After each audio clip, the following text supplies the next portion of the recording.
ओम शांति।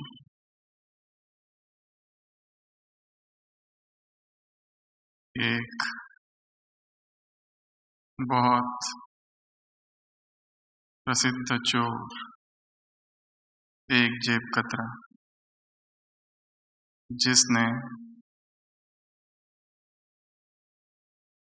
अपने शातिर दिमाग से, हुनर से कुछ ही समय में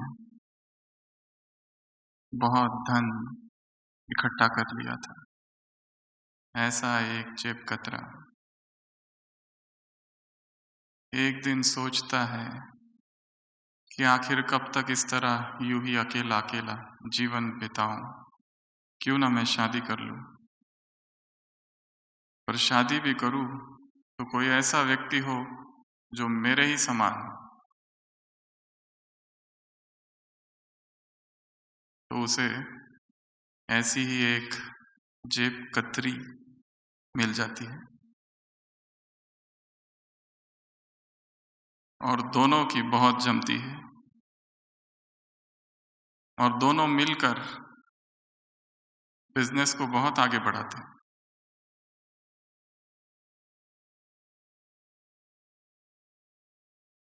और जब बिजनेस बहुत बढ़ जाता है और बहुत धन उनके पास आ जाता है, बड़ा सा घर बन जाता है, सोचते हैं एक बच्चा भी होना चाहिए। मंदिरों में जाते हैं, पूजा अर्चना पाठ करते हैं कि हे प्रभु ऐसा कोई बच्चा देना जो इस दुनिया का सबसे बड़ा जेब कतरा, न भूतो न भविष्यति। परमात्मा की अनुकंपा हो जाती है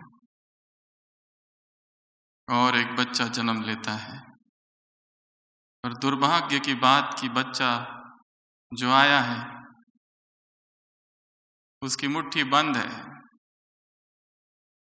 सोचते हैं बंद मुट्ठी वाला जेब कैसे कतरेगा, दुखी होते हैं। कई चिकित्सकों के पास उसे ले जाते हैं।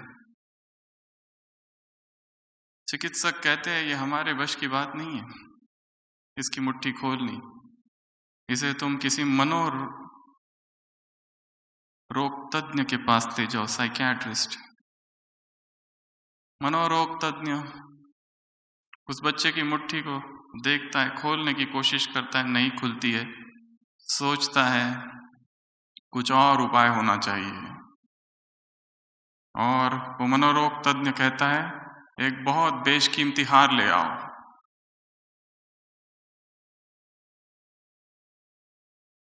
हो सकता है हार को देखकर ये बच्चा अपनी मुट्ठी खोल ले, तो वो बहुत मूल्यवान हार लेके आते हैं। और जैसे ही बच्चा हार को देखता है, मुट्ठी खोल लेता है। पर आश्चर्य तो तब है जब उसकी मुट्ठी से एक सोने की अंगूठी निकलती है। वो उस नर्स की होती है, जब वो डिलीवरी हो रही थी तब उसने चुराई थी।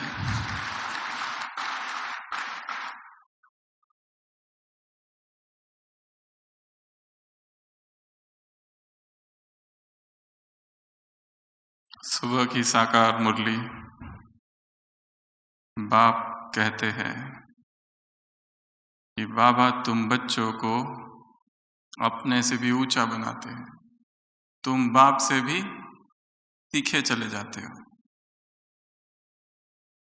तो हर माँ बाप ये सोचते हैं कि हमारा बेटा हमारे जैसा बने, या फिर ये सोचते हैं कि हमारा बेटा हमसे भी आगे चला जाए। कहानी शायद काल्पनिक भी होगी, परंतु हर पिता की ये इच्छा होती है कि हमारा बेटा, हमारे बच्चे हमसे भी आगे चले जाए। और बाबा भी बार बार कहता है कि तुम्हें बाप समान समान संपूर्ण बनना है। अभी अभी मुरली चली इसी हॉल में।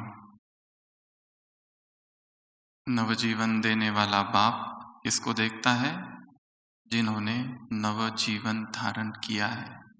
नवीन जीवन जिन्होंने धारण किया है, ऐसे बच्चों को बाप देखते हैं। दुनिया वाले भी नया साल मनाते हैं, तुम मनाते हो, तुम बधाइयाँ देते हो और तुम खुशखबरी भी देते हो। सतयुग तुम्हारा वर्षा है, अधिकार है, सौगात है, ये निश्चय है, ये निश्चित है और ये अटल भावी है। अभी अभी मुरली चली है, तो बाबा भी हम सबको बहुत आगे देखना चाहता है। पुराना वर्ष बीत गया, नया वर्ष चालू हुआ है, साथ साथ अव्यक्त मास भी चालू हुआ है। 19 खत्म, 20 चालू। 19 और 20 में 19 और 20 का अंतर ना हो।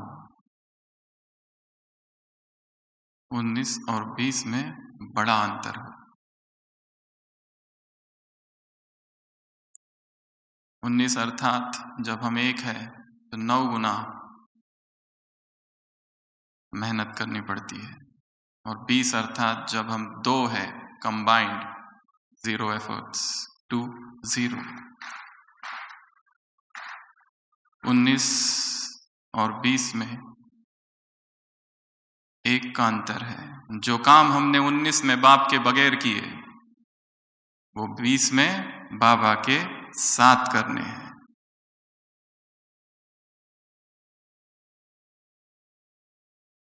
तो ये जो मुरली चली, हम कहेंगे ये एक ऐतिहासिक मुरली है, जिसमें एक ऐसा मंत्र बाबा ने दिया है, एक ऐसा मंत्र, 5 अक्षरी मंत्र, एक ऐसा शक्तिशाली मंत्र जो शायद इस आशय से, इस रीति से आज तक किसी भी मुरली में नहीं आया है। और वो मंत्र कौन सा है? सब हमारे साथ बोलेंगे, बाबा, मेरे साथी, आ जाओ, मदद करो। ये 5 अक्षरी मंत्र है जो बाबा ने इस मुरली में दिया है। देखने में दिखता है ये कोई भक्त है, जो बाबा ऐसा तो कभी सिखाते नहीं कि बाबा आओ और मदद करो, परंतु ये भक्तों का मंत्र नहीं है, ये किसी याचना का स्वरूप नहीं है। यहाँ पर अधिकार है, हम उसे पुकार जरूर रहे हैं, परंतु भीख नहीं मांग रहे, कोई याचिका नहीं, अधिकार है। बाबा, मेरे साथी, आ जाओ और क्या करो? मदद करो। आत्मा अधिकार से मांग रही है। और मंत्रों में बहुत गुप्त शक्ति होती है। द चांटलेस चांट, अजपा जाप, इसका होता रहे सुबह से लेकर रात तक, हर छोटे कार्य में, हर मन की स्थिति में। ये मंत्र मन की स्थिति का वायुमंडल तैयार करेगा, और बहुत सूक्ष्म मंत्र है। इससे पहले कि हम आगे की चर्चा में जाए, एक और बात, एक बहुत धार्मिक, नीतिपरायण राजा एक ऐसे योगी और ऋषि के बारे में सुनता है जो बहुत सिद्ध है, और उसे अपने राजमहल में बुलाता है और कहता है कि मैंने आपके विषय में बहुत सुना है, आप मुझे कोई एक ऐसा मंत्र दे दीजिए कि जिसका मैं जाप करूं और मेरा उद्धार हो जाए। और वो ऋषि उसे मंत्र दे देता है, और वो राजा मंत्र जाप चालू करता है। पर जिस दिन से मंत्र जाप करता है, हर दिन रात में डरावने सपने आने लगते हैं, इतने भयंकर स्वप्न। वो देखता है कि मैं कैदी बन गया हूं। वो देखता है कि मुझे मारा जा रहा है, वो देखता है कि मेरे ही लोग मेरे विरुद्ध हो गए, सारी प्रजा षड्यंत्र कर रही है, मेरे अपने मेरे विद्रोह में खड़े हैं। रोज एक ही स्वप्न देखता है।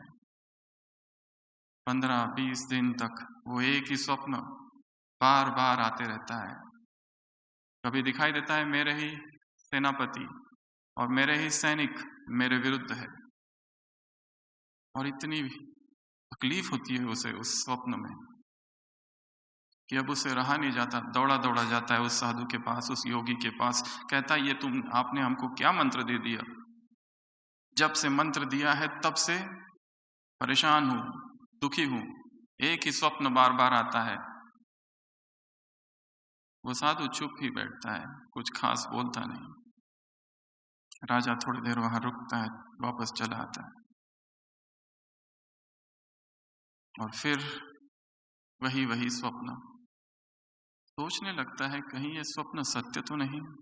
अपने बहुत करीबी साथियों को, मंत्रियों को बुलाता है और पूछता है, जाओ जाकर देखो ये सेनापति क्या कर रहा है। तो पता चलता है कि सेनापति दूसरे सैनिकों के साथ मिलकर वास्तव में षड्यंत्र कर रहा है। और जैसे ही राजा को यह खबर होती है, तुरंत उस सेनापति को पकड़ा जाता है और कालकोठरी में डाल दिया जाता है। ये सब होते होते 20 दिन हो जाते हैं। राजा फिर उस साधु के पास जाता है और पूछता है ये सब क्या था। वो साधु कहता है, तुम्हारे भाग्य में था कि 20 मास तुम कालकोठरी में रहो। 20 मास तुम्हें बहुत यातनाएं सहन करनी थी, परंतु क्योंकि तुमने उस मंत्र का जाप किया, वो सारी 20 मास की यातनाएं 20 रातों में ही पूरी हो गई केवल। और ये सारा हुआ उस मंत्र के प्रभाव से, क्योंकि मंत्र बहुत सूक्ष्म तल पर काम करता है। तो इसी तरह जो मंत्र बाबा ने दिया है, ये पूरे साल का मंत्र हम इसे बना लेंगे। बाबा, मेरे साथी, आ जाओ, मदद करो।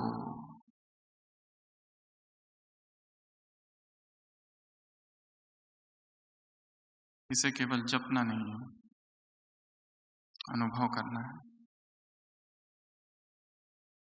जब तक अनुभव नहीं, तब तक इस आध्यात्मिक जीवन में कुछ भी प्राप्ति नहीं। तो 19 बीत गया, 20 आया है।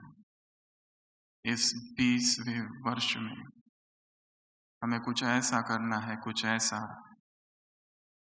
जो अब तक की कमियां हैं, अब तक की कमजोरियां, वो संस्कार जो सब कुछ करने के बाद भी नहीं मिट रहा, जो हर पुरुषार्थ, हर भट्टी के बाद भी वैसे के वैसे रहा हुआ है, उस विकार को, उस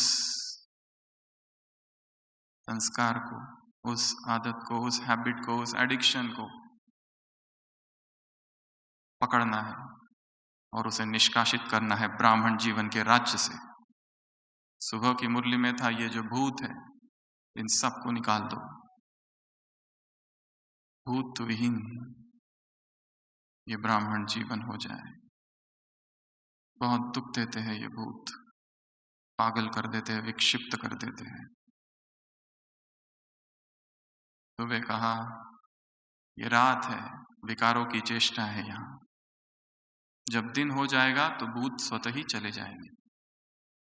तो ये 2020 हमारे लिए दिन हो जाए जिसमें एक भी विकार न रहे, उसका अंश भी ना रहे, ऐसी निर्विकार अवस्था हो जाए, ऐसी ब्रह्मचर्य की शक्तिशाली अवस्था हो जाए, ऐसी प्यूरिटी की अवस्था हो जाए कि हमारे मनो मस्तिष्क में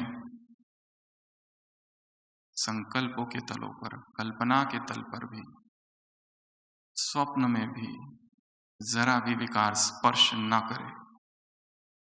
हमारा हर बोल, हर शब्द पवित्रता से ओतप्रोत हो, हर संकल्प विश्व की सेवा करे, अभी अभी मुरली चली थी, फॉलो फादर करने को कहा और फॉलो फादर करने की विधि बताई। जो ब्रह्मा के बोल वो तुम्हारे बोल, जो उसके कर्म वो तुम्हारे कर्म, जो उसके संकल्प वो तुम्हारे, जैसे उसके संबंध संपर्क थे वैसे तुम्हारे। सुबह की साकार मुरली। ब्रह्मा का जीवन क्या है?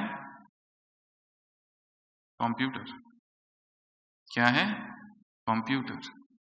क्या, क्यों, कैसे प्रश्न उठे तो इस कंप्यूटर में जाओ, कैसे वैसे ऐसे हो जाएगा। तो इस 2020 में इस मंत्र की सहायता से कुछ परिवर्तन करना है। 19 और 20 में 19-20 का अंतर ना हो, बड़ा अंतर हो। अंतर शब्द के दो अर्थ है, एक फर्क, दूसरा अंतर मन। हमारा अंतर 19 में कैसा था और अब 20 में कैसा हो। तो इस बात के लिए आज की इस क्लास में हम ऐसी 20 बातों की चर्चा करेंगे। 19 में वो 20 बातें कैसी थी और 20 में ये 20 बातें कैसी हो, उन दोनों में क्या अंतर हो। वैसा ही जीवन ना चले जैसा चल रहा है। बहुत सारी अव्यक्त वाणियां हैं जिसमें बाबा ने तीव्र पुरुषार्थ की परिभाषा दी है। सबसे पहली वाणी इस यज्ञ की 21 जनवरी 1969, ज्ञान तुमने बहुत सुना, ज्ञान तुम जानते हो, वो ज्ञान समय पर याद आ जाना, ये है तीव्र पुरुषार्थ। पहली परिभाषा। दूसरी परिभाषा तीव्र पुरुषार्थ जगदीश भाई जी ने कभी कही थी। तीव्र पुरुषार्थ अर्थात परिवर्तन। बाबा के महावाक्य तीव्र पुरुषार्थ अर्थात जो स्थिति 1 सेकंड पहले है वो 1 सेकंड के बाद न रहे, उससे आगे हो, ये है तीव्र पुरुषार्थ। तीव्र पुरुषार्थ की अगली परिभाषा, जो गलती एक बार हो गई है वो दोबारा न हो, इसे कहते हैं तीव्र पुरुषार्थ। जो गलतियां, जो पाप, जो विकर्म 2019 में हुए, जो सूक्ष्म श्रीमत का उल्लंघन हुआ, जो ब्रह्मचर्य खंडन हुआ, वो इस नए वर्ष में ना हो, यह है तीव्र पुरुषार्थ। और जब तक आत्मा को शॉक न लग जाए, धक्का न लग जाए, वो सोई पड़ी रहती है। रूहानी बेहोशी। किसी एक अव्यक्त वाणी में बाबा ने कहा, तुम्हारी एक एक कर्मेंद्रिया मकड़ी का जाल बुनती है और उसमें आत्मा रूहानी बेहोशी में सो जाती है।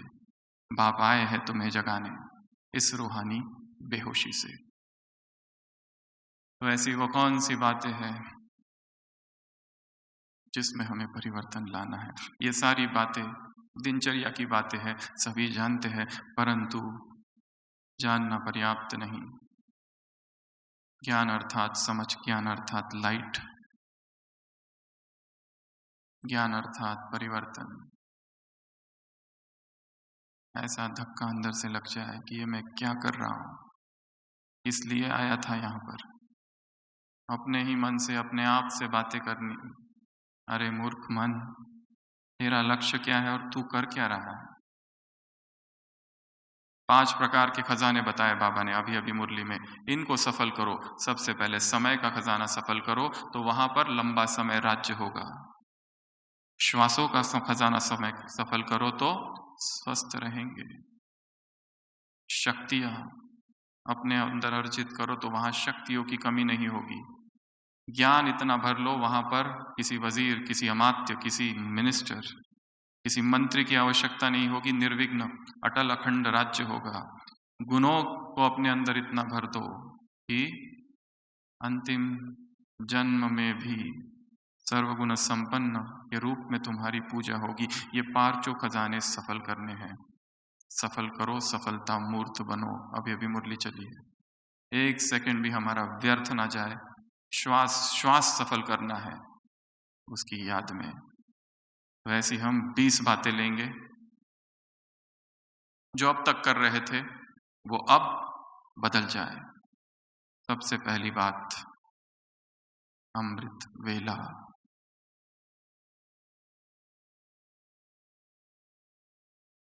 अव्यक्त महावाक्य है बाबा के, अमृत वेला। सुबह सुबह गाड़ी को पटरी पर डाल दो, गाड़ी अपने आप चलती रहेगी दिन भर।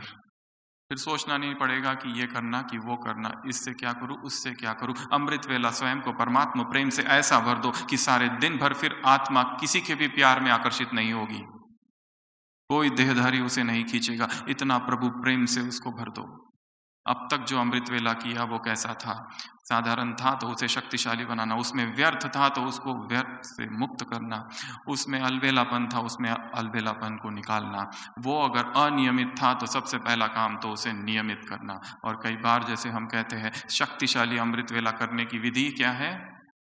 जल्दी उठना नहीं, जल्दी सोना, ताकि अपने आप आत्मा उठ जाए। और उठते ही 2 बार स्वयं को जगाना है, एक तो स्थूल निद्रा से और दूसरा स्वमान से स्वयं को जगाना है।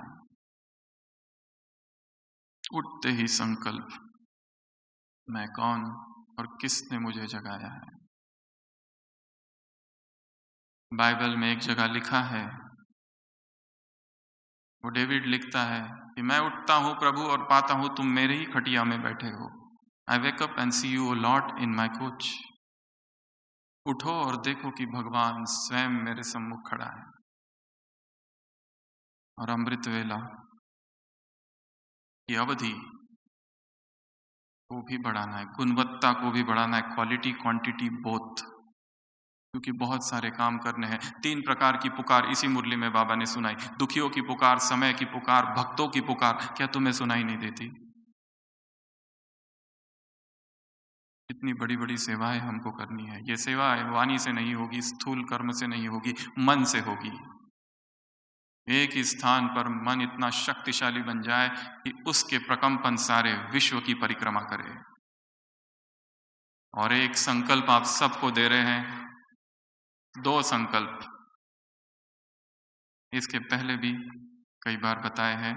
मैं आत्मा इस सृष्टि का केंद्र हूं, मुझे इस संसार की एक एक आत्मा को पावन करना है, मुझे इस संसार के एक एक कण को पावन करना है। ये बहुत शक्तिशाली संकल्प है।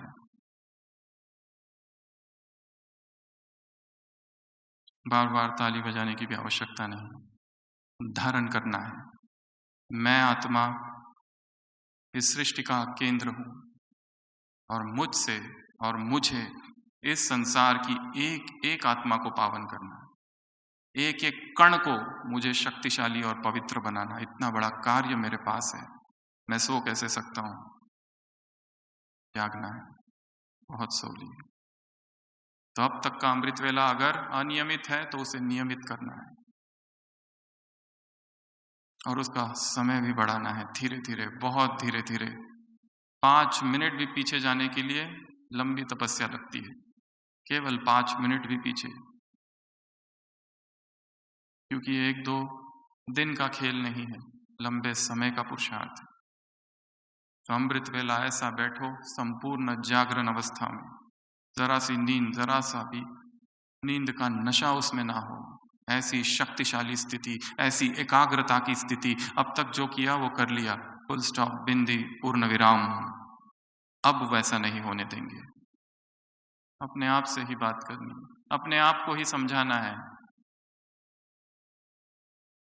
क्योंकि जो प्राप्तियां, जो शक्ति आत्मा में सुबह भरती है, दिन में नहीं भर पाती। जो टचिंग सुबह सुबह होती है वो दिन में फिर नहीं होती।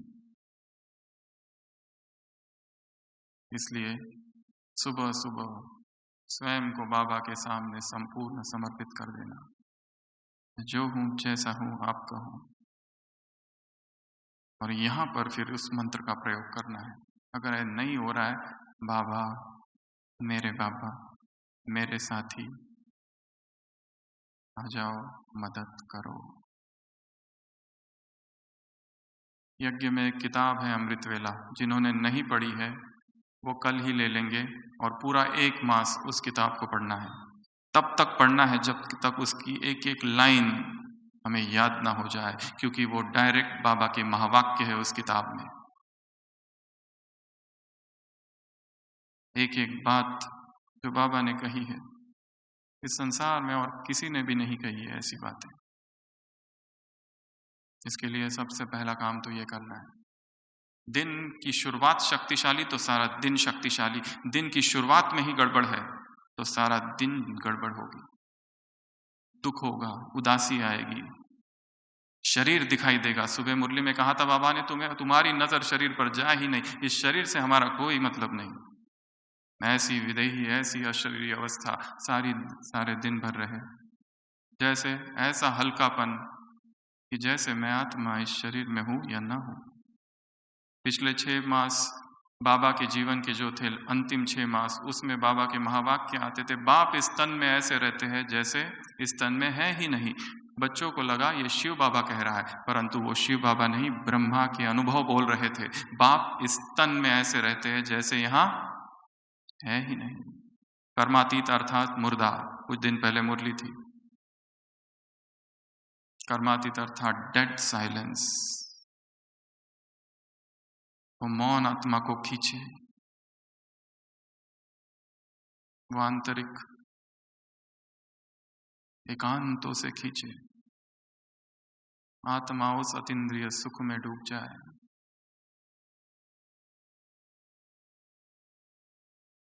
तो जो अमृत वेला ठीक ठाक नहीं हुआ, सबसे पहले उसको ठीक करना है। दूसरी पॉइंट, प्लानिंग। अमृत वेले के बाद अगले 15 मिनट या 10 मिनट बैठकर सारे दिन की प्लानिंग करनी है कि मुझे आज क्या क्या करना है, कहाँ कहाँ जाना है, किसको किसको मिलना है, किस तरह का पुरुषार्थ करना है। बुद्धि का टाइम टेबल और स्थूल टाइम टेबल दोनों बना के रखना है। छोटे छोटे कर्म में समान को कहाँ कहाँ जोड़ना है। अगर ये प्लानिंग नहीं हो रहा तो फिर से उसी मंत्र को याद करो, बाबा आ जाओ, मदद करो। बिना प्लानिंग के केवल प्रतिज्ञा करके कभी कुछ नहीं होता है। बड़ी बड़ी प्रतिज्ञाएं करते हैं सभी मधुबन में आके, और फिर बाद में कहते वहां गए और कुछ भी नहीं हो पाया, क्योंकि प्रतिज्ञा तो की परंतु उसकी प्लानिंग कुछ नहीं की, योजना कुछ भी नहीं बनाई। और बिना योजना के कोई भी कर्म, कोई भी प्रतिज्ञा, कोई भी प्रण सफल नहीं होता। यहां बैठे बैठे वहां जाके क्या करना है, अब इसकी प्लानिंग बनाना है। जो कल जाने वाले हैं या आज रात को जाने वाले हैं, अभी भी थोड़ा समय है, मधुबन में बैठकर प्लानिंग बनानी है। अगले 6 मास के पुरुषार्थ की प्लानिंग यहाँ से बना के जाना है, इस पवित्र प्रांगण में बना के जानी है। वहाँ सेवा केंद्र में क्या करना है, ऑफिस में क्या करना है, घर में क्या करना है, किस तरह का मेरा पुरुषार्थ हो, क्योंकि मेरी कमी मेरे अतिरिक्त और कोई भी नहीं जानता। इतनी सूक्ष्म है वो, तो अपनी सूक्ष्म कमियों को देखना है। और दूसरी पॉइंट जो बताई, अपने सारे दिनचर्या की प्लानिंग करनी, और उसमें प्रायोरिटाइजेशन। सबसे महत्वपूर्ण कार्य कौन सा है आज, उसको सबसे ऊपर, दूसरा महत्वपूर्ण काम, तीसरा, चौथा, पांचवा। ये प्लानिंग हो स्थूल कर्म की भी और बुद्धि की भी। दूसरा काम। तीसरा, सारी दिनचर्या में एक्सरसाइज, वॉकिंग, ये 2 महत्वपूर्ण हिस्से हैं। जो ब्राह्मण आत्माएं, पापा ने कहा है, बार बार बीमार पड़ते हैं, बाप दादा उन्हें ज्ञानी योगी आत्मा नहीं कहते। अपनी ही गलतियों से जो बीमार पड़ते, जिसने शरीर को चलाना नहीं सीखा, वो राज्य को क्या चलाएगा।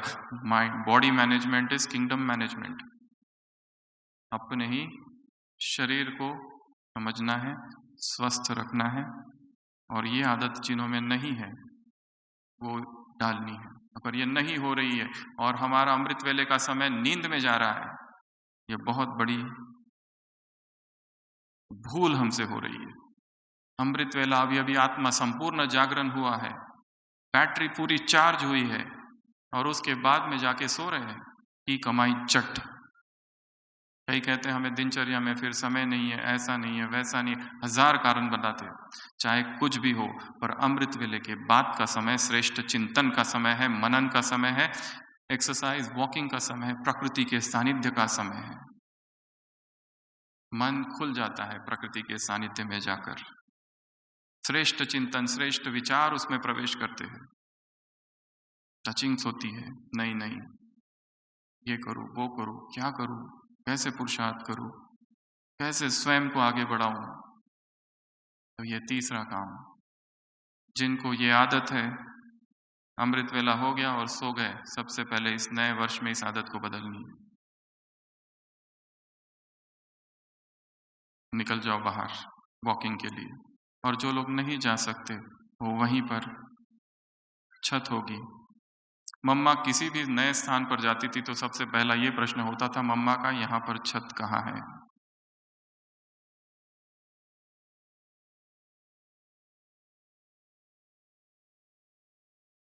निसर्ग प्रेमी बनना है, अपने शरीर का भी ध्यान रखना है ताकि वो बीमार ही ना पड़े, स्वस्थ रहे, निरोग रहे। आज की मुरली के वरदान में एक ऐसी विधि बताई है, शायद मेडिकल की किसी भी किताब में स्वस्थ रहने की ऐसी विधि नहीं है। क्या था स्लोगन? वरदान नहीं, स्लोगन।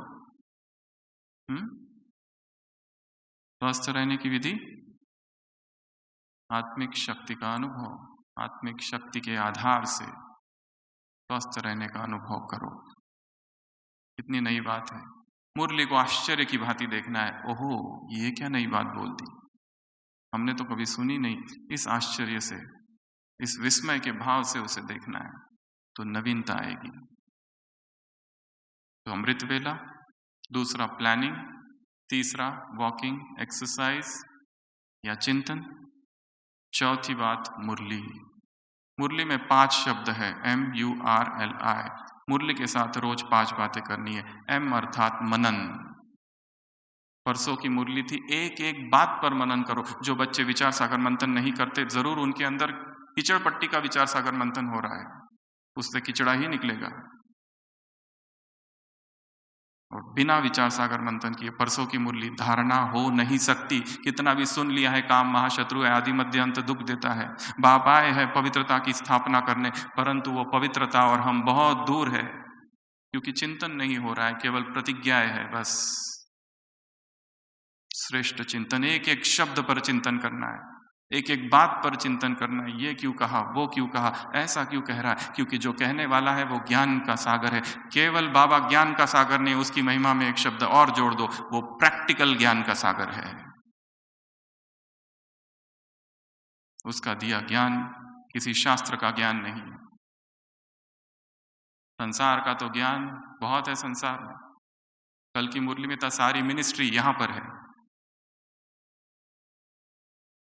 पर वो ज्ञान संसार का जो है, जब हृदय पर आघात होता है तो गौन हो जाता है। ये ज्ञान तो ऐसा ज्ञान है कि हृदय को इतना शक्तिशाली बना देता है कि चाहे कितने भी आघात हो जाए संसार के, अचल अडोल अवस्था रह सकती है। इसलिए M, पहला म, मनन। यू अंडरस्टैंड, समझना है वो क्या कह रहा है। आज की साकार मुरली, जो बच्चे कहते हैं बाबा हम आपके हो चुके, वो भी बाप को यथार्थ रीति से नहीं जानते। कितने थे, कितनों को नाम दिए चले गए, इसलिए अब बाबा नाम देना बंद करते हैं। जो ये कहते हैं बाबा हम आपके हो चुके, उन्होंने भी बाप को यथार्थ नहीं जाना है। मुरली को समझना है वो कह क्या रहा है और कौन कह रहा है, और क्या इसका गुणार्थ है, मतितार्थ है, शब्दार्थ है, वाक्यार्थ है, क्या है ये। तीसरा R, कईयों ने मुरली केवल सुनना रखा है, पढ़ना बंद कर दिया, या समय नहीं है पढ़ने के लिए। जब तक खुद पढ़ते नहीं तब तक बुद्धि में बहुत सारी बातें जाती नहीं। केवल सुनने से कुछ नहीं होगा, पढ़ना है हर दिन। L, लिसन, सुनना है।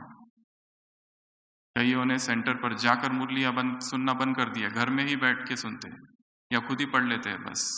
सेवा केंद्र पर जाना अर्थात उस वायुमंडल में प्रवेश करना जहां पर कोई विकर्म नहीं हो सकता। हर सेवा केंद्र बाबा का मधुबन का प्रतीक है, प्रतिबिंब है, शुद्ध संस्कृति का द्वीप है एक एक सेवा केंद्र। दीवारों पर पवित्रता है,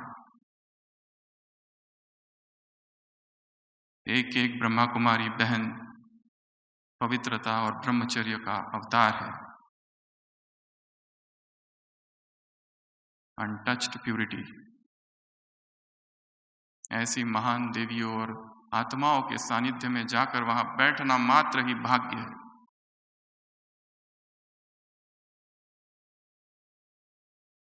सुनना। और लास्ट आय अर्थात इम्बिबिशन, इम्बाइब करना अर्थात धारण करना। तो मुरली के साथ ये 5 काम करने हैं। अब तक बहुत मुरलियां सुन ली, वो केवल सुनना था, अब पढ़ना भी है, सुनना भी है। और एक महत्वपूर्ण काम जो हर एक को 2020 में चालू करना है, 1969 से लेकर 2017 तक टोटल 1100 अव्यक्त वाणियां हैं। ऐसे बहुत कम होंगे जिनकी ये सारी अव्यक्त वाणियां पढ़ के हो गई है। इतना कोर्स पेंडिंग है, इतनी सारी चीजें हमने की नहीं है, और हम शयन से कैसे बैठ सकते हैं? क्या हमारी सारी अव्यक्त वाणियां पढ़ के हो गई? नहीं हुई, और फिर हम कहते हैं बाबा ये क्या, ये आउट ऑफ सिलेबस है, ये कैसी परिस्थिति आ गई? बाबा कहेगा मैंने इसके विषय में कह के रखा है 1972, गो एंड रेफर, वहां कहा है, तुमने पढ़ा नहीं है, तुम्हारा दोष है। महा प्रोजेक्ट, ये काम करना है।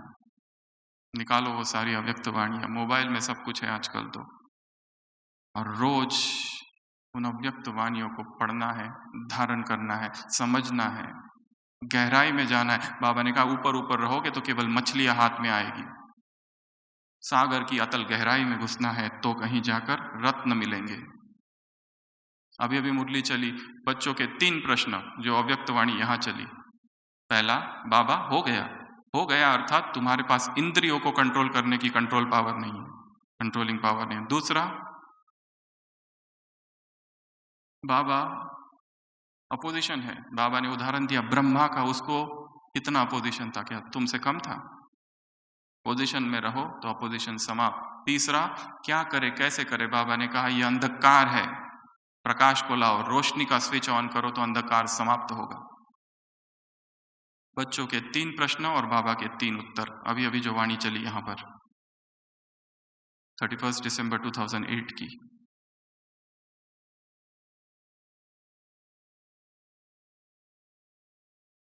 क्या, क्यों, कैसे अर्थात अंधकार, प्रकाश को लाओ। ज्ञानंजन शलकया, ये अज्ञान मिलन तिमिरांधस्य, अज्ञान का तिमिर है ये। तो मुरली, अमृत वेला, बैठ के उसके बाद प्लानिंग की, एक्सरसाइज, वॉकिंग। चौथा मुरली। पांचवा भोजन, भोजन 3 शब्द है उसमें। भो अर्थात जो भोजन हम खाए वो भोग लगाया हुआ हो हमारे द्वारा। ज अर्थात जाति दोष उसमें ना हो, जाति दोष अर्थात कंकड़ पत्थर, जाति दोष अर्थात जिस ढंग से वो कमाया हुआ है, क्या वो बाप की याद में कमाया हुआ धन है? जो भोजन हम खा रहे हो उन पैसे का हो जो परमात्मा याद में कमाया हुआ है। जाति दोष अर्थात वो राजसिक और तामसिक ना हो, वो ऐसा हो कि जिसमें शरीर में हल्कापन हो। जो न अर्थात ना, कौन कौन सी चीजें उसमें ना हो, ओवर ईटिंग ना हो, वो भोजन जो आलस और प्रमाद लाए वो ना हो।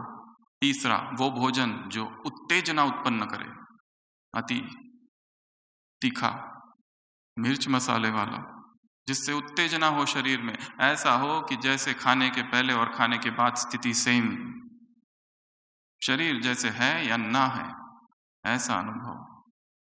क्रोध में स्वीकार किया हुआ ना हो, कंप्लेंट के साथ खाया हुआ ना हो। आज कहा बाबा ने क्रोध वाला कोई आ जाए तो उसके सामने भी मत रहो, दूर हो जाओ, किनारा कर लो। भूत नाथिनी शब्द कितना छी छी है। सुबह की मुरली, रफटप बोलते हैं, क्रोध करते हैं, और सबसे महत्वपूर्ण नियम भोजन का संपूर्ण मौन में स्वीकार किया जाए। कुंज दादी हमेशा अनुभव सुनाती है, बाबा भोजन कर रहे, कुंज दादी आती है, बाबा से कहती, बाबा मैंने ये सेवा की, वो सेवा की। बाबा सुनते कहते, बच्ची तुमने बाप को साजन से अलग कर दिया। दादी कहती है, बाबा सॉरी।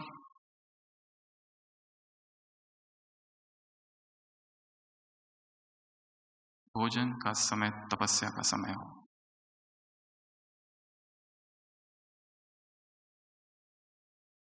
भोजन तप कुंड है, एक एक निवाला विश्व की आत्माओं को शक्ति भरे। कल्प वृक्ष के नीचे बैठ कर भोजन स्वीकार करना, और जितना हो सके जो कुमार और भाई है, अपने ही हाथ का बनाया हुआ सबसे अधिक शक्तिशाली भोजन है। और जिनको बना बनाया मिल रहा है, वो उसे शक्तिशाली दृष्टि देकर अर्पित कर कर बिना किसी कंप्लेंट के मौन में खुशी से प्रसन्नता से खाए और कम, क्योंकि भूख का संबंध पेट से नहीं मस्तिष्क से है।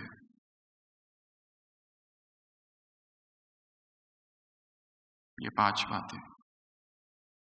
उसके बाद आगे बढ़ते।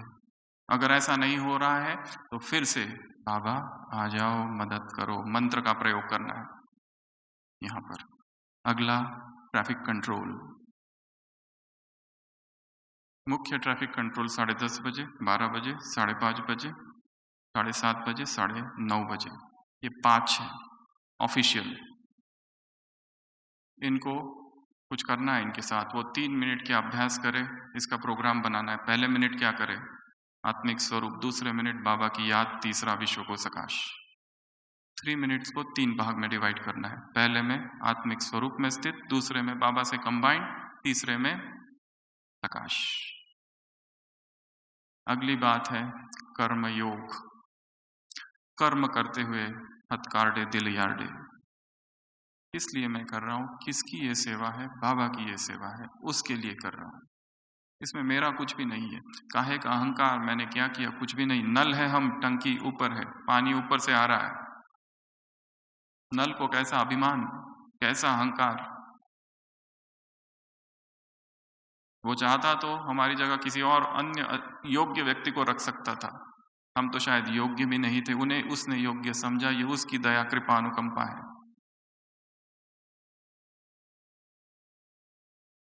अगला ड्रिल। 20 बातों में अगली बात ड्रिल। सारे दिन भर छोटी छोटी ड्रिल करना है। ट्रैफिक कंट्रोल अलग जो मुख्य 5 बताए, और ड्रिल अर्थात 1 सेकंड में अशरीरी हो जाना। 1 सेकंड में जैसे सन्नाटा। हमने स्वयं देखा है कि जब सारे दिन भर ड्रिल की जाती है अति व्यस्तता में, तब स्थिति बहुत शक्तिशाली रहती है। अंदर से कोई हिला नहीं सकता। ऐसी ऐसी बातें दिनचर्या में हर एक की आती होगी। 100 बातें आती है, नए लोग आते हैं, नई कुछ होते रहता है, पर अंदर से ड्रिल होती रहे तो स्थिति बहुत बहुत पावरफुल रहेगी, बहुत शक्तिशाली रहेगी। तो छोटी छोटी ड्रिल, 1-1 सेकंड की ड्रिल। मैं आत्मा परमधाम में गई, टच की और आ गया। मैं आत्मा सूक्ष्म वतन में गई। मैं आत्मा सतयुग में। मैं आत्मा मंदिर में देवी देवता। मैं आत्मा संगम युगी ब्राह्मण। मैं आत्मा फरिश्ता। 1 सेकंड की ड्रिल और वापस। तो कर्मयोग, ट्रैफिक कंट्रोल, ड्रिल, इन तीनों को शक्तिशाली बनाना है इस नए वर्ष में। नहीं हो रहा है तो बाबा आ जाओ, मदद करो। तुम ही ने तो ड्रिल सिखाई, अब तुम ही बताओ क्या करूं, कैसे करूं। वो खुद सिखाएगा सम्मुख बैठकर। अगली बात सेवा। सेवा का खिलौना बाबा ने हमको दिया है। सेवा डिस्टरबेंस का कारण न बन जाए।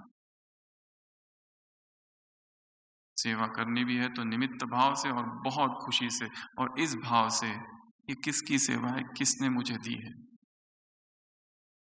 और सेवा का ही भाव हो, बहुत खुशी रहेगी अंदर। इतने बड़े विशाल यज्ञ की मैं सेवा कर रहा हूं, इतना ना बड़ा भाग्य है मेरा। इतनी बड़ी जिम्मेदारी बाबा ने मुझे दी है। अंदर ही अंदर खुश रहना है। अगला संबंध, रिलेशनशिप। 2019 में जैसे संबंध थे, अब उन सबको ठीक करना है। अभी अभी मुरली चली, बाबा ने कहा दिल से कहो बाबा, तो तुम्हारे पास परिवर्तन शक्ति आएगी। ये परिवर्तन शक्ति निगेटिव को पॉजिटिव में कन्वर्ट कर देगी। यहीं से संकल्प करके जाना है कि हमारे जितने संबंध है उधर लौकिक अलौकिक में जीवन में जिसमें जितनी कड़वाहट आ गई है, निगेटिविटी आ गई है, दूरी आ गई है, वो सब मुझे ठीक करनी है। और उसके लिए विधि है झुकना। झुक जाओ, क्योंकि संबंधों में जो दूरी और कड़वाहट है उनका एक कारण है मेरा अपना अहंकार। ये स्वीकार कर लेना कि तुम राइट हो। 2010 की अव्यक्तवाणी डबल फॉरेनर से मुलाकात, माया के दो रूप। पहला, मैं राइट हूं, दूसरा व्यर्थ संकल्प। बाबा ने कहा ये माया है, जब तुम ये कहते हो मैं राइट हूं, झुक जाओ, संबंध मधुर हो जाए, कड़वाहट जिसमें है, और हर व्यक्ति अंदर कड़वाहट भर के है, अपने सीनियर्स के लिए, साथियों के लिए या जूनियर्स के लिए। इसको हटाना है। तब तक जब तक मैं नहीं बदलता, वो नहीं बदलेंगे। इसी मुरली में जो यहां चली, बाबा ने कहा पहला है स्व परिवर्तन, दूसरा है मित्र संबंधियों का परिवर्तन, और तीसरा है विश्व का परिवर्तन। विधि है 3, शुभ भावना, शुभकामना, दृढ़ संकल्प। अभी अभी जो मुरली चली यहां पर, दूसरों के साथ कुछ करना ही नहीं है, मुझे जो कुछ करना है अपने साथ करना है। वो जो है जैसे है उनका अपना पार्ट है, मुझे झुक जाना है और संबंधों को सुमधुर बनाना है। नहीं बन रहे हैं तो बाबा आ जाओ, मदद करो। क्या ऐसी गलती हो रही है इस संबंध में, दो व्यक्तियों के संबंध में? क्यों इतनी कड़वाहट, क्यों हर डिस्कशन और दूरी बढ़ा रहा है? किस चीज की आवश्यकता है? प्रोबेबली अब डिस्टेंस की आवश्यकता है। साइकोलॉजिकल डिस्टेंसिंग कहते हैं उसे मनोविज्ञान में। थोड़े देर के लिए मौन हो जाओ, दूर हो जाओ। इमोशनल डिटैचमेंट, साथ में रहते हुए भी दो व्यक्तियों में इमोशनल डिटैचमेंट हो। हर एक को स्पेस चाहिए, उसको दे दो। शायद ये मौन, ये डिटैचमेंट ही संबंध को ठीक कर देगा। बहुत बातें कर ली, बहुत चर्चाएं कर ली, बहुत मिल लिया, सुलह करने की कोशिश की, फिर और बिगड़ता ही गया। 2020 में सारे संबंधों को ठीक करना है, ये संकल्प लेके जाना है मधुबन से। तो रिलेशनशिप, उसके बाद में परिस्थितियां, क्या परिस्थितियां आएगी हमें पता नहीं, और अपने आप को चट्टान की तरह मजबूत बना के रखना है। चाहे कोई भी परिस्थिति आ जाए, कैसी भी परिस्थितियां। कुछ दिन पहले मुरली थी, अक्षयोनी सेना तुम्हारे विरुद्ध हो, पाप तुम्हारे साथ है, कुछ नहीं होगा तुमको।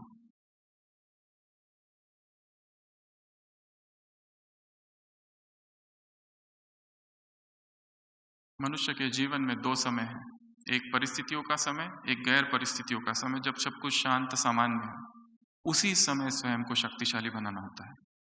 परिस्थितियों के समय शक्तिशाली बनाने की साधना नहीं होती है। शुरू जब कोई परिस्थितियां नहीं है, सब कुछ ठीक चल रहा है, वो समय अलबेलेपन में ना गुजरे, वो समय श्रेष्ठ तपस्या में गुजरे। उसी मौन में और उसी एकांत में आत्मा शक्तिशाली बनती है। उसी अमृत वेले की, इंग्लिश में कहते हैं सिबिलेंस ऑफ द नाइट, जो रात में सन्नाटा की आवाज होती है।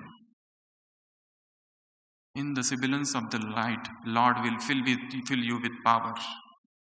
वो जो सिबिलेंस है, उस सन्नाटे में बैठकर, जहां सारा संसार सोया है, यहां तक कि ब्राह्मण परिवार भी सोया है, उस सन्नाटे में उठकर आत्मा में बल भरना है, शक्ति भरनी है, शरीर से अलग हो जाना है, तो पावर आएगी उसमें। तलवार में जोहर भरेगा। परिस्थितियां, उसके बाद महत्वपूर्ण निर्णय। अगली पॉइंट, इंपॉर्टेंट डिसीजंस। जीवन में जब बहुत महत्वपूर्ण डिसीजन लेना है, तब बाबा का आह्वान करना है। बहुत महत्वपूर्ण डिसीजन, रहना है कि नहीं रहना, ये स्थान वो स्थान, जॉब करूं कि छोड़ूं, सेंटर या घर, मधुबन या सेंटर, या और कोई डिसीजन। कम से कम 3 अमृत वेला गुजरने चाहिए कोई भी डिसीजन लेने से पहले। हर अमृत वेला सुबह 2 से 5 तक का, जिसमें बाबा के सामने संपूर्ण समर्पण कर दो। अब बाबा तुम बताओ क्या करूं, ये डिसीजन लेना है, जीवन का डिसीजन, बहुत महत्वपूर्ण। बाबा आ जाओ, बाबा आ जाओ, मदद करो। दिखाया है, उस दिन भी बताया था, हिरनी है गर्भवती, बीच में जा रही है, सामने देखती है नदी उफान पर है, पीछे देखती है जंगल में आग लगी है, दूसरी तरफ देखती है शेर आ रहा है, और एक तरफ शिकारी। क्या करूं, कहां जाऊं? गर्भवती है बेचारी हिरनी, आर्त पुकार निकलती है हृदय से, हे प्रभु तुम कहाँ हो, मदद करो। और स्वयं को शून्य में ले जाती है, कोई संकल्प नहीं, जीरो, संपूर्ण समर्पण। अचानक बिजली कड़कती है, शिकारी की आंखें चौंधी आ जाती है, तीर मारता है, तीर शेर को जाके लगता है, शिकारी डर जाता है, भाग जाता है, घायल शेर। बारिश होती है, आग बुझ जाती है, घिरनी अपने घर, समर्पण। Important decision. अगला ट्रैवलिंग। ट्रैवलिंग यात्रा का समय, डिस्टरबेंस का समय होता है, क्योंकि इसमें हमारी दिनचर्या थोड़ी हिल जाती है।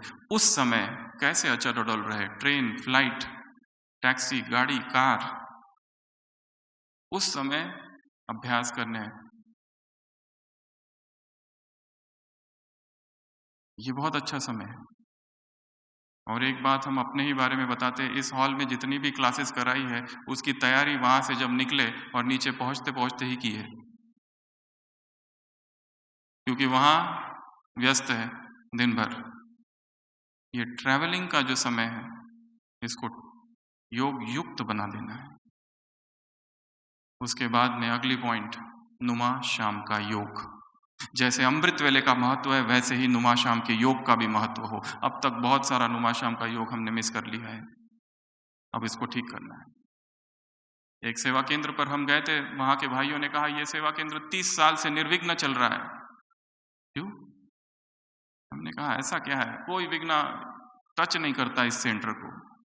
वो भाई ने कहा यहाँ पे बहनें और जितने स्टूडेंट है सभी रेगुलर, नियमित, जैसा अमृत वेला शक्तिशाली हर एक अपना अपना करता है, अमृत नुमा शाम का योग कंबाइंड होता है सबका, और सब लोग करते हैं। अगर एक भी नहीं हो तो प्रश्न पूछे जाते क्यों नहीं आए। और हमने देखा वहां का वायुमंडल बहुत पावरफुल था। बाबा का कमरा तो जैसे अग्निकुंड था, ऐसी तप की ज्वाला और प्यूरिटी की ज्वाला वहां से निकल रही थी। नुमा शाम का योग, इसको रेगुलर करना है। जो ड्यूटी पे है उस समय, ट्रैवलिंग में है, वो कम से कम 7 से 7:30 अपने आप को जहां कहीं भी है एकाग्र कर देना, बाबा से कंबाइन कर देना। काम कर रहे हैं, ट्रैवल कर रहे हैं, फिर भी बाबा से जोड़ देना। और जिनको कोई काम नहीं है, सब कुछ हटाकर 6 बजे से तैयारी चालू कर देनी है शाम के योग की। एकाग्र होके बैठ जाओ तपस्या में। 2020 तपस्या का वर्ष हो, नुमा शाम का योग। और हमने देखा है कई भाई बहने तो ऐसा कहते हैं हमारा शाम का योग ज्यादा शक्तिशाली होता है, सुबह से भी ज्यादा शक्तिशाली होता है। और कईयों का ऐसा अनुभव है कि दिनचर्या में जो कुछ चला है वही घूमते रहता है बुद्धि में। वो इसलिए क्योंकि कर्म करते समय डिटैच नहीं थे, कर्म कॉन्शियस थे, कर्म ही बुद्धि में घूमते रहते हैं। कितना फास्ट हम अपने कर्मों से डिटैच होते हैं। अव्यक्त महावाक्य है बाबा के, मनमोहिनी दीदी से मुलाकात, जो कहीं पर भी पब्लिश नहीं हुए थे। दीदी ने पूछा था बाबा कर्मातीत की क्या परिभाषा है। बाबा ने कहा था कर्मातीत अर्थात कर्म टच ना करे, ना कर्म का परिणाम तुम्हें टच करे, यह है कर्मातीत। कर्म मुझे स्पर्श ना करे, कर्म कर रहा हूं, ऐसा नहीं कि लापरवाह हूं, पूर्ण मनोयोग से कर रहा हूं, पूरी तन्मयता से कर रहा हूं, पर जैसे ही कर्म होता है डिटैच्ड, कुछ पता नहीं, सौंप दिया, होई सोई जो राम रचि राखा, डिटैच्ड।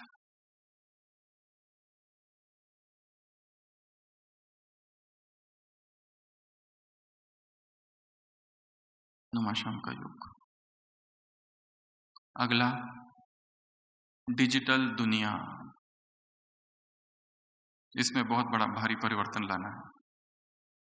डिजिटल दुनिया, डिजिटल वर्ल्ड, ये जो मोबाइल है, युक्ति बनानी है ये स्पिरिचुअल मोबाइल कैसे बन जाए, ये सब कुछ चिंतन का टॉपिक दे रहे हैं। इस मोबाइल को स्पिरिचुअल मोबाइल कैसे बनाए, कम से कम 10 विधियां लिखनी है सबको। जब इसको चार्जिंग पर लगाए तो सोचना बाबा मुझे चार्जिंग कर रहा है। जब कोई कॉल आए तो सोचना कि बाबा की तरफ से कॉल आ रहा है, बाबा पूछ रहा है सब ठीक तो है। किसी का कॉल आए तो उस आत्मा को बात करने से पहले ही सकाश दे देनी है।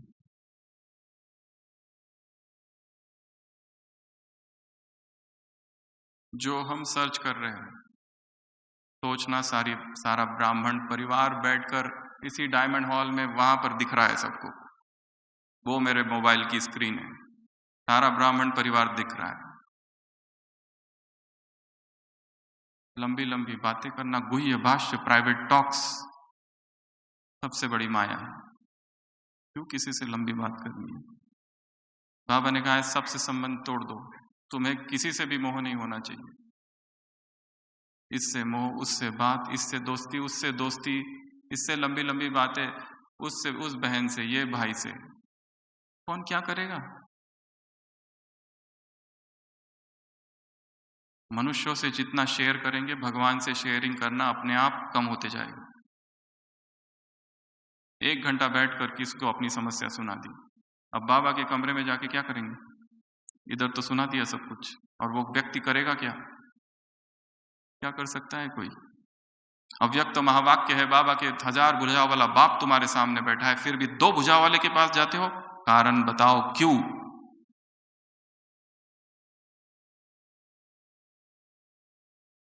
परमात्मा सभी प्रश्नों के उत्तर का सागर है, बाबा समाधान का सागर है।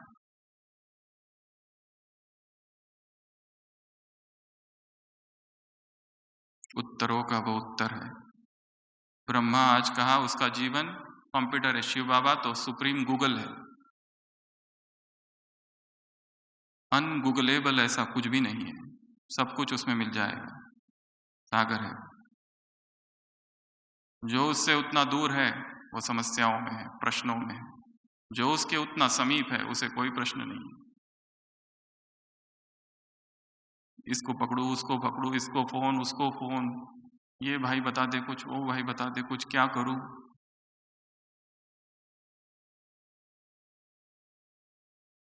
अगर शिव बाबा से शादी की है तो परपुरुष से क्या लेना देना?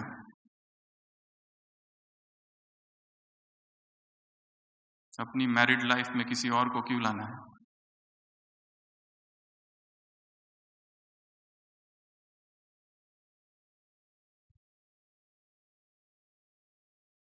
ये स्पिरिचुअल मोबाइल बन जाए, हर मैसेज स्पिरिचुअल हो, हर कॉल स्पिरिचुअल हो, हर इंटरनेट सर्चिंग स्पिरिचुअल हो, सब कुछ ज्ञान योग के लिए हो। जिनको आवश्यकता है, जिनको आवश्यकता नहीं, वो तो इससे ही मुक्त हो जाए, कुछ नहीं होगा, जीवन सुखी हो जाएगा। अगली पॉइंट, ज्ञान डिस्कशन। ज्ञान सुनते बहुत है, भाषण भी करते हैं, भाषण सुनते भी है, मुरलियाँ चलाते हैं, मुरलियाँ सुनते हैं, क्लासेस कराते हैं, सेमिनार कराते हैं, वर्कशॉप कराते हैं, ये सब एक तरफ। इसके अतिरिक्त दूसरा एक काम करना है हर एक ब्राह्मणों को, वो है ज्ञान की चर्चा। 2 लोग चाहिए बस चर्चा के लिए। एक किताब है वारे में ब्राह्मणात्मा, उसमें 10 कर्तव्य लिखे हैं ब्राह्मणों के, उसमें 10वां कर्तव्य है ज्ञान की चर्चा करना, ब्राह्मणों का कर्तव्य है। जिसमें कोई भाषण दे रहा नहीं है, चर्चा हो रही है। अच्छा चलो बोलो आज की मुरली में बाबा ने क्या कहा, अच्छा ये शब्द का अर्थ क्या है, बाप को उकीर रहता है, ये उकीर क्या है, बाप तुम्हें चौप चीनी खिलाते हैं, ये चौप चीनी क्या है, बाप तुम्हें ज्ञान का वखर देते हैं, ये वखर का अर्थ क्या है। नए नए शब्द, नए नए बातें, चर्चा करनी है आपस में, ज्ञान की चर्चा होती रहे। ज्ञान की चर्चा से ज्ञान के संस्कार निर्माण होंगे। जैसे व्यर्थ की चर्चा से व्यर्थ के संस्कार अपने आप निर्माण हुए।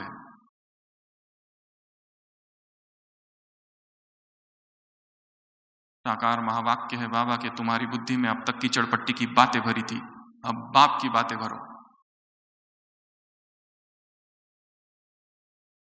ज्ञान चर्चा नहीं हो रही है तो फिर से आह्वान करो, बाबा आ जाओ, बाबा मुझे सिखाओ कैसे ज्ञान चर्चा करूं। अगर कोई भी नहीं है ज्ञान चर्चा करने के लिए, अपने आप से ही करो, आईने के सामने बैठकर, या बाबा को ही सुनाओ, बाबा तुमको याद है ना तुमने आज क्या कहा था,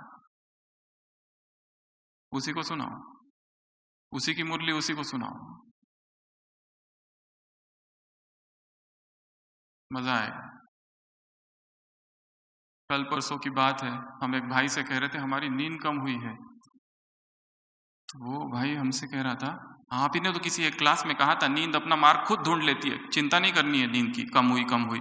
हमने कहा अरे हाँ, ये तो हम भूल ही गए। नींद की चिंता नहीं करनी होती, मेरी नींद कम हुई, मेरी नींद कम हुई। नींद अपना मार्ग खुद ढूंढ लेगी। तो ज्ञान की तो कितनी बातें ऐसी हम जो भूल जाते हैं। हमने ही जो दूसरों को सिखाई है, कही है, बताई है, हम ही भूल जाते हैं। बाबा से बातें करनी है, बाबा को ही मुरली सुनानी है। बाबा तुमने आज ये किया, अच्छा कहा, this was a good point.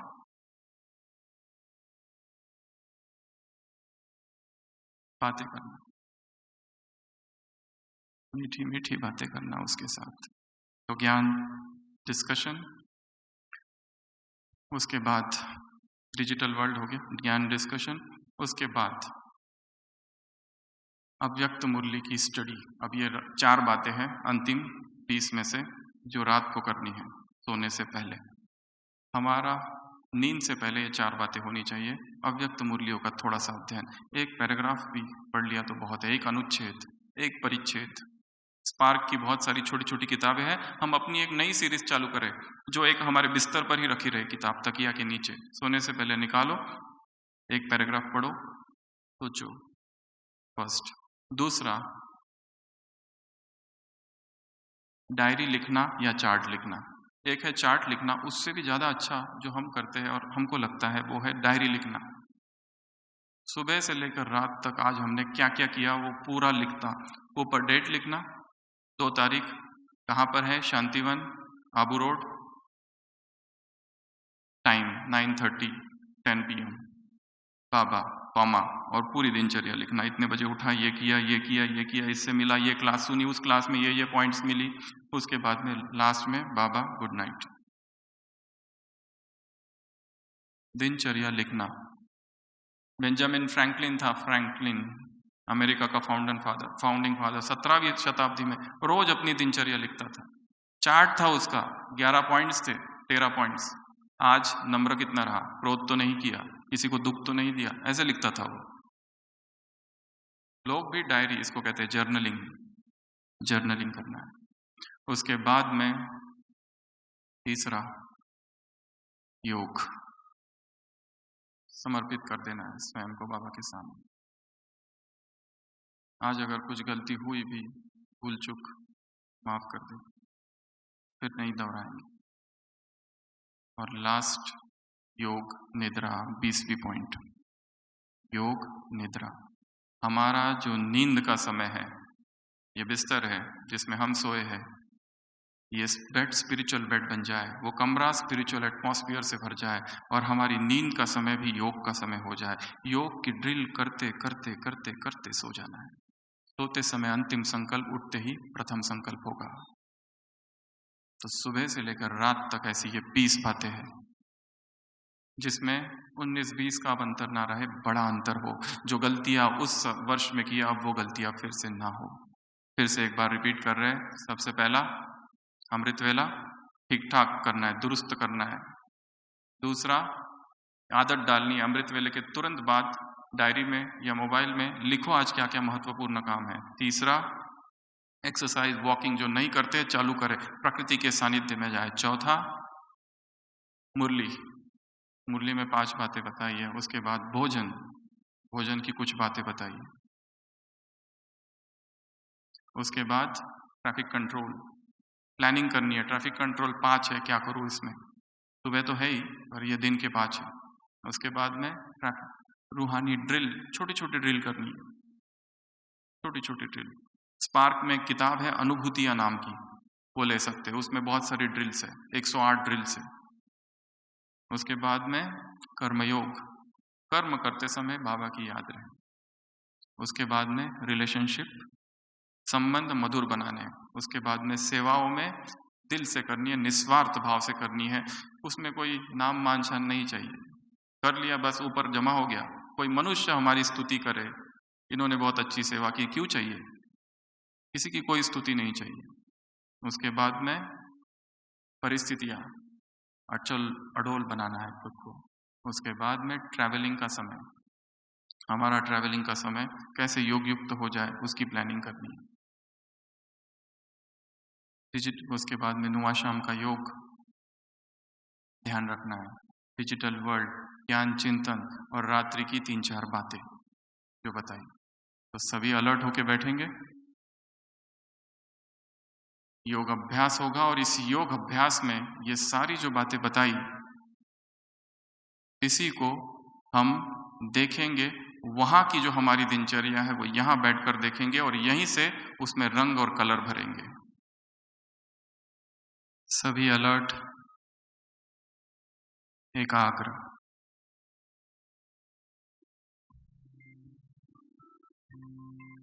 शरीर की और मन की सारी हलचल समाप्त।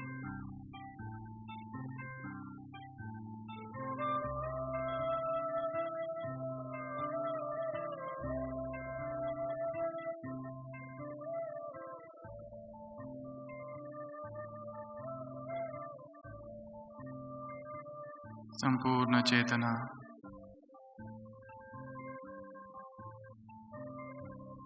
भ्रुकुटी के मध्य केंद्रित।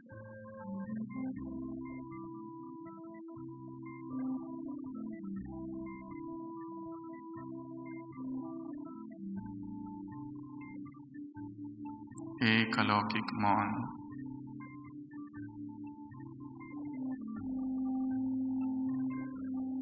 एक अलौकिक शांति।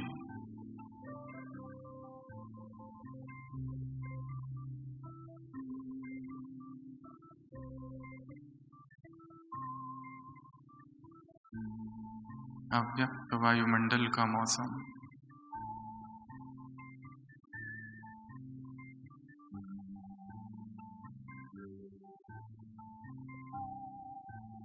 सभा में अव्यक्त प्रवाह।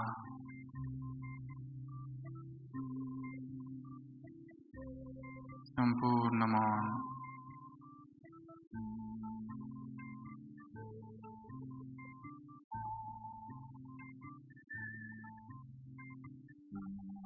चेतना के अनंत सागर में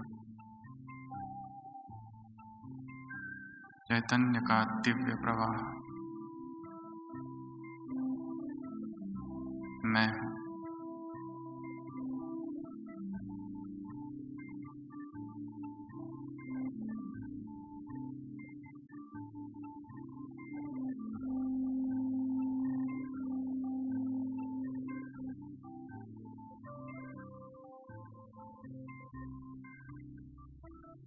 चेतना के अनंत सागर में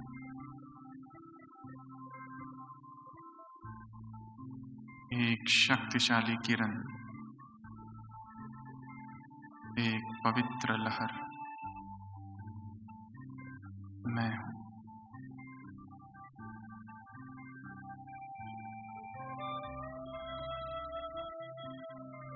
ऋषियों में राज ऋषि, तपस्वियों में महातपस्वी,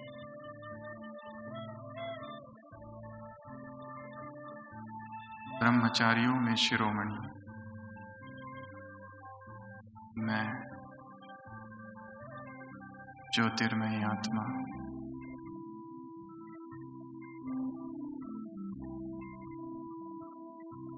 शरीर से अलग, तत्वों से पृथक।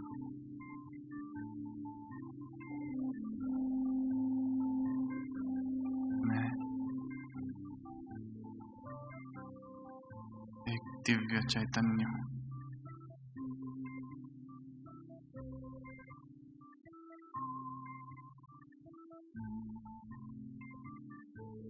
मैं आत्मा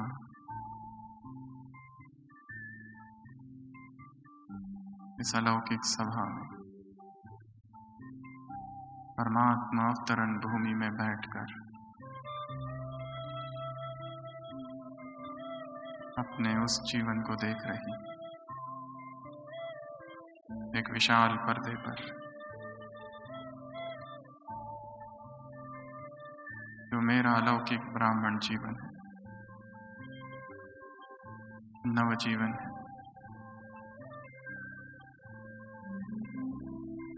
देख रही हूँ 2019 को, देख रही हूँ अपनी दिनचर्या को,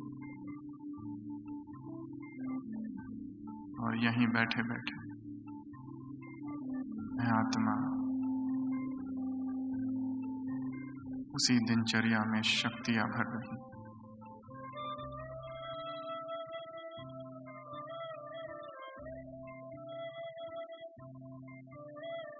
मेरा उठना,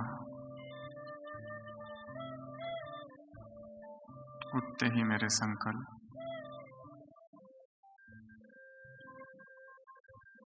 अमृत वेले मेरी स्थिति इस अलौकिक वायुमंडल के बीच बैठते हुए, सभी ब्राह्मणों की संगठित ऊर्जा मुझ में, और अपनी ये ऊर्जा मैं अपनी दिनचर्या की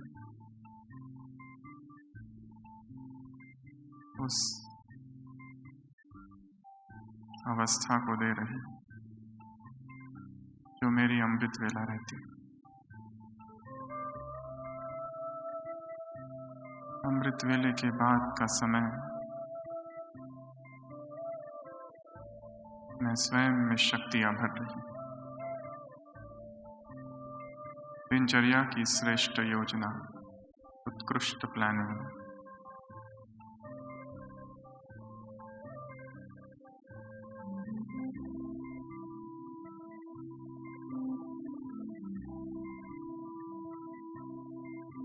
फिर देख रही हूँ स्वयं को प्रकृति के सानिध्य में, एकांत और मौन में,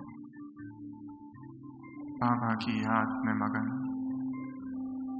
ज्ञान का सर्वश्रेष्ठ चिंतन करते हो।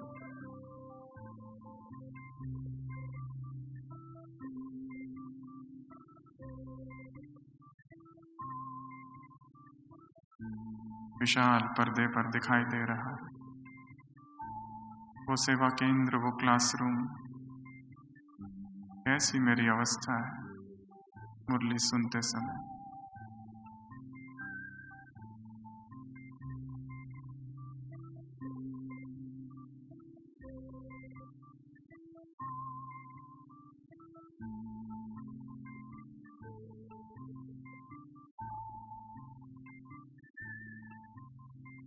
अनुभव हो रहा है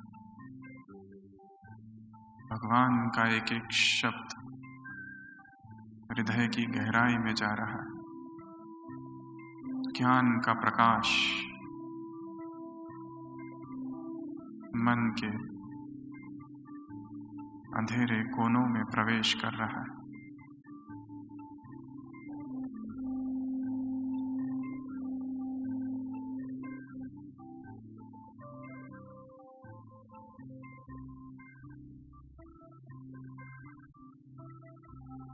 देख रही हूँ स्वयं को, भोजन बनाते समय कैसी स्थिति है, खाते समय कैसी, इसकी याद में खा रही।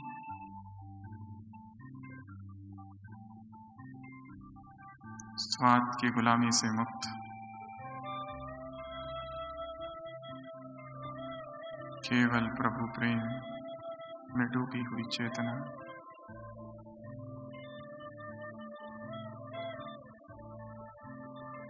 स्वराज्य अधिकारी की स्थिति,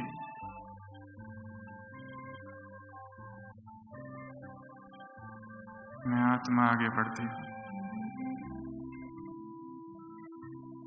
कर्म के समय कैसी अवस्था है, अति व्यस्तता में ट्रैफिक कंट्रोल का क्या हाल है। दिनचर्या में रूहानी कवायद, ड्रिल कितनी बार हो रही।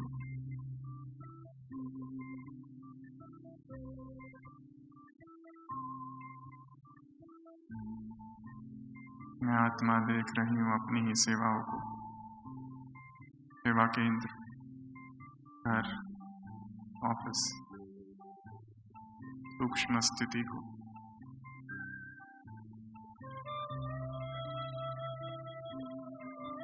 संबंध कैसे है, क्या संबंधों में मधुरता है? स्व का परीक्षण। यात्रा के समय क्या स्थिति है? महत्वपूर्ण निर्णय लेते समय समर्पण कितना है?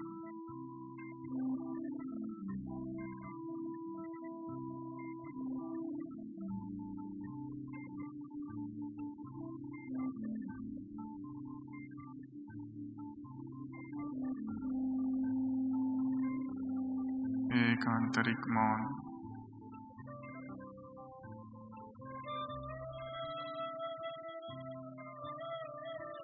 बाबा, मेरे बाबा, मेरे साथी, आ जाओ, मदद करो।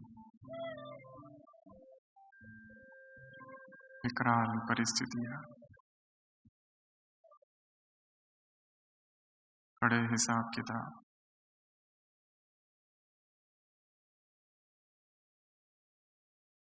बाबा आ जाओ।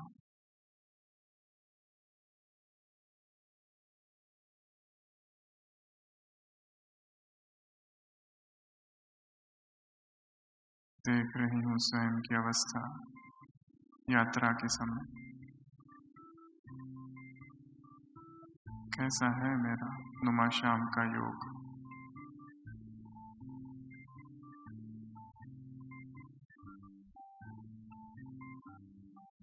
कितना नियमित, कितना शक्तिशाली।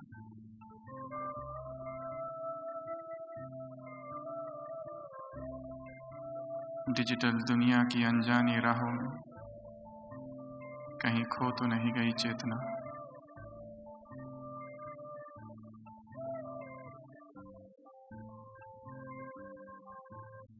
या ज्ञान को मैं सिमरन कर चर्चा करता हूँ?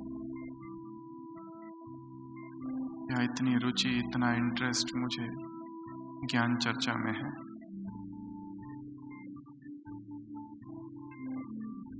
मैं आत्मा देख रही हूँ। मैं रोज कैसे सोती हूँ? क्या व्यक्त मुरलियों का अध्ययन हो रहा है?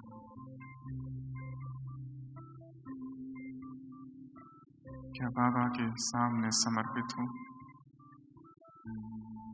क्या रोज का अपना चार्ट, अपनी डायरी लिखती हूँ?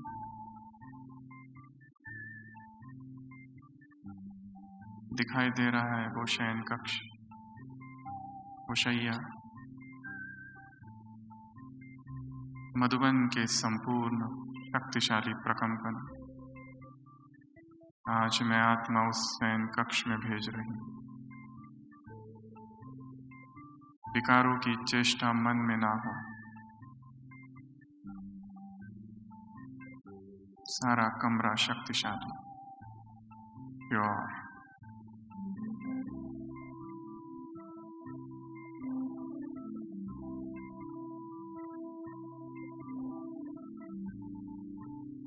दो 2020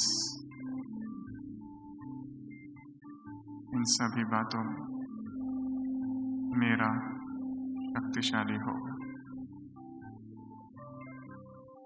मधुबन की पावन भूमि पर यह संकल्प। यज्ञ की आदि रत्न दादियों के सम्मुख ये संकल्प।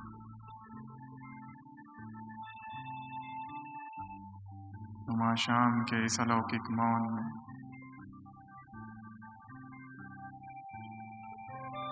ब्राह्मणों के इस किले में बैठकर मैं आत्मा स्वयं बाप दादा को सम्मुख देखते हुए, दादिया साक्षी, अपने आप से संकल्प, दृढ़ प्रतिज्ञा। जो गलतियां 19 में हुई 20 में नहीं होगी। भोग विलासिता से स्वयं को मुक्त कर तापसी और तपस्वी जीवन में बनाऊंगा।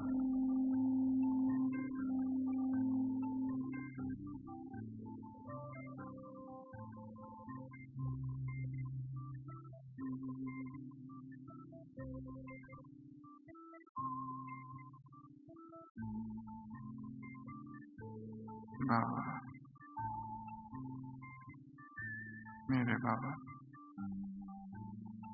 मेरे साथी, आ जाओ, मदद करो।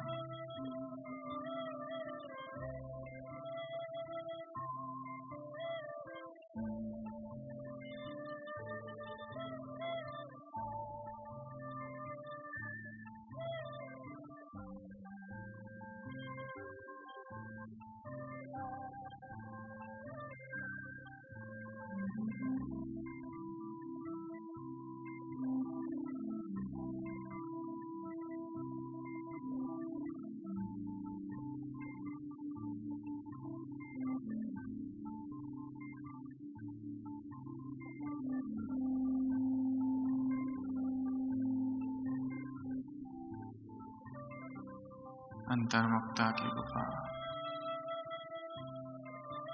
गहन एकांत,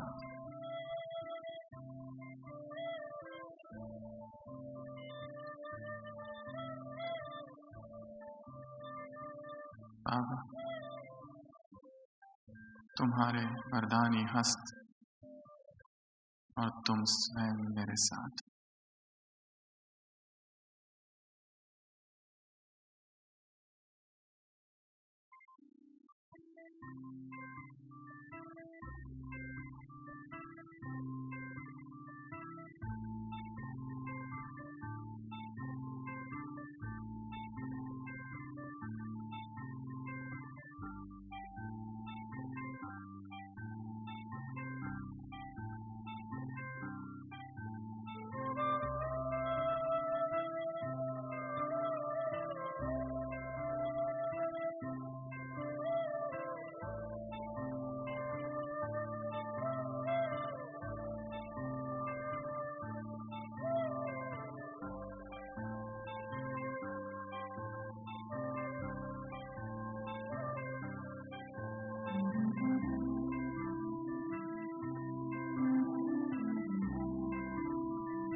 आत्मनिरीक्षण,